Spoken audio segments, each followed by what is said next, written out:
Ano ba, C-boy? Bakit mo ba ako hinahatak? Mukha ba akong aso? Eh kasi naman, baby girl. Behave ka.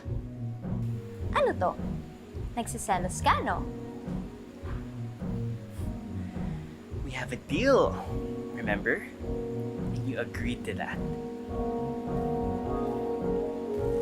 Dinala kita dito as my date dahil GF kita. I can't disappoint. Kung gusto mo, sige, palabasin natin naghiwalay lang tayo. And I'll leave an impression na F-boy ako, and ikaw, an easy-to-get girl. I wonder what Mamang will think pag nalaman niyang ganun. Bye-bye, dear SU girl. Uy. Ikaw naman. Masyado ka namang matapuhin. Fine. Game on. Florida Scholarship. Just play along with things. Hindi ba talaga pwedeng i-correct yun? Parang friends na lang. Ganun. No.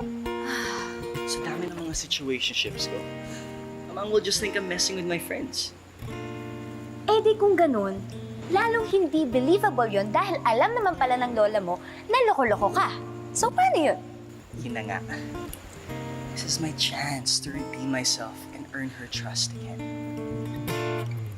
Look, let's do this maybe until graduation. Sabihin ko na lang na naghiwalay tayo because of college. Maybe by then, I'll have my Lola's trust again. And for you, for sure you'll have your SU grant na.